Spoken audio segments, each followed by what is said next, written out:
Hi, this is Daniel with End Time Country Living, and today I'm getting my tomato plants started.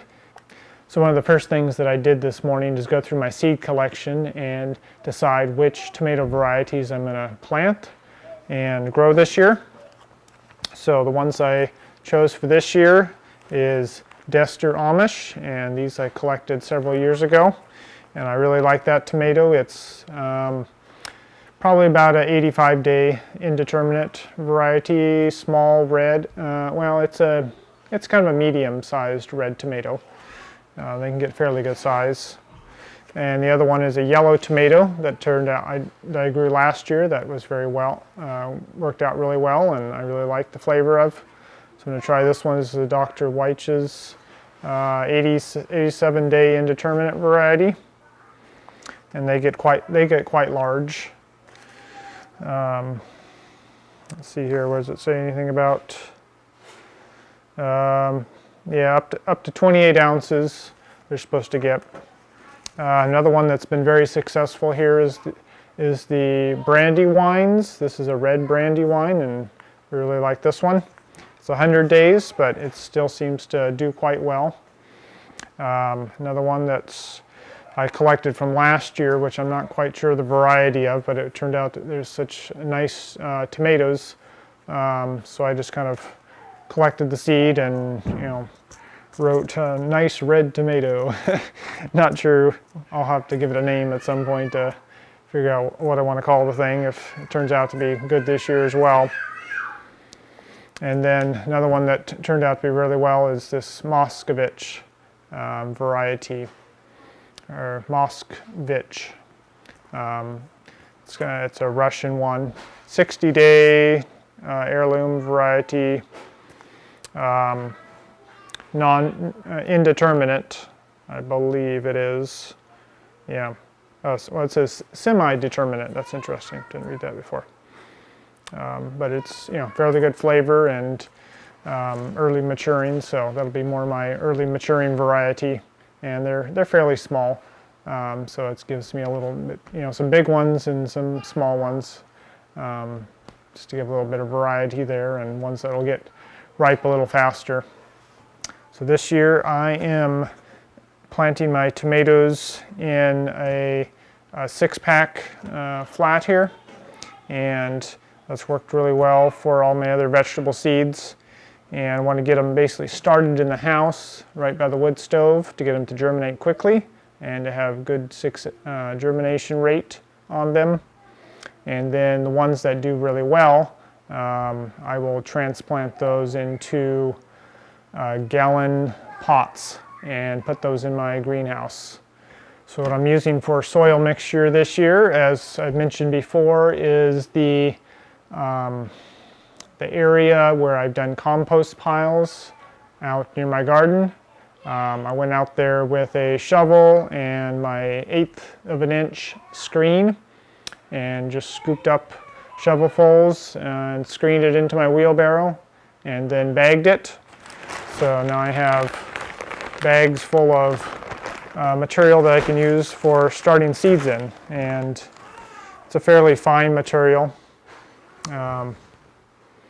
It's fairly crumbly and has a lot of organic matter in it.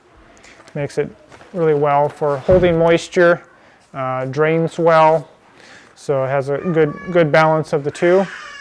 I just took the trays out of here, a little 6-packs. That's what they look like. That's how deep they are. They have a little slit in the bottom so that they can drain. And what I have been trying this year, which has been very successful, is to put water in the bottom here about a 1/4 inch deep, and then set these in here, and then they wick up the water, and I don't have to worry about watering them hardly ever. Just once a week I'll check to make sure there's still water in here, and they kind of take care of themselves. Also prevents more dampening off, since the surface of the soil isn't necessarily getting so wet, because I'm not top watering, and any kind of little seedlings coming up, they don't get pushed over and stuck to the side or stuck together, things like that when I'm trying to sprinkle water, and then I'm also not dripping all over things because I'm doing it in my house starting. So it's going to be a little bit messy to try to sprinkle over the top. I try to be careful and do it on a surface that I can wipe up, but it seems to be a much better method to just to bottom water it. I also tried adding fertilizer in the bottom here, and that seems to work really well too. Just they kind of draw it up as they need it. My pea starts did really well with that method as well. They got their roots down in there in the water and they were sucking it up and using that, and those have done excellent, that method. So that's what I'm going to do with the tomato plants here. So I got these all filled up here this morning and kind of leveled off. So I'm going to kind of divide this up. I'm trying to decide how many I actually need to do. I want about 33 plants. I'm going to do about 100 feet of 100 feet of bed space for them, and 2 feet. I'm getting a lot of disease last couple years, and I'm wondering if I could maybe space them out a little bit and get a little bit better production out of them. Without having to have quite so many plants, and plants, kind of getting too close together and not having good air circulation. It's kind of an experiment to see if they do any better with the spacing. I'm going to move them to another place as well, just to alleviate any possibility of disease carrying over through the soil. So that's what I'm going to do there. So now I'm just going to put some little holes in here, plant them about 1/4 inch deep, cover them up, and then we'll send them over by the wood stove to germinate.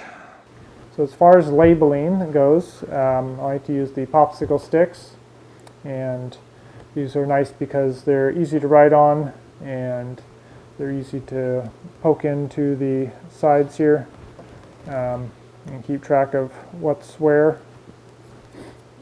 And they're biodegradable, which is nice, so I can just throw them in my compost pile when I'm done with them and not have to worry about like the plastic ones that I have to go collect and make sure they all get in the trash.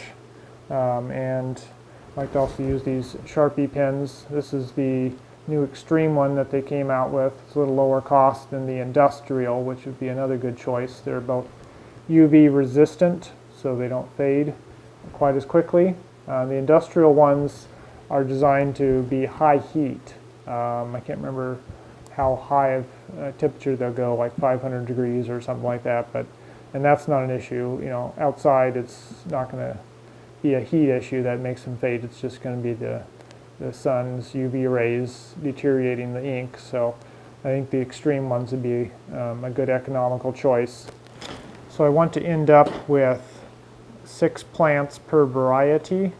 So that means I need 5 different little 6-packs here. And so I'm going to do another 2 of these, fill them up with an extra 2 per variety so that they'll have a little bit of buffer room so that some don't germinate or there are just scrawny little plants that aren't going to do well. I can eliminate those and just transplant the ones that are the healthiest and the biggest.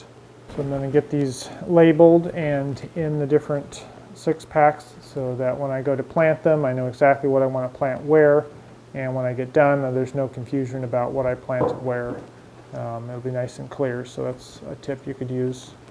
So for each popsicle stick here, I'm going to write about halfway, usually plan for about halfway up to the right. Write the variety and then the date that I planted them, so I can keep track of how soon I need to transplant and how old they are. Alright, so I got Moskvich written on here and the date. So this will give me about 2 months before they need to be transplanted outside. Okay, so I got all my labels made here, and now I'm just going to make some little holes. So you can use a little stick. This is an old paintbrush, or you could use a top of a pencil. Decide how big a hole you really need. This one I just need to wiggle around a little bit. This one I can just poke in. So decide what works best for you, and then you'll just kind of run your hands over the top and cover them up. So just poke some holes in here like that. Just about a 1/4 inch deep. You don't want to get it too deep, otherwise they'll have to take more energy to come up, but you don't want them to dry out before they germinate well and start to sprout. This is for all the cat lovers. You can enjoy my kitty, my little helper today. It's a Spot.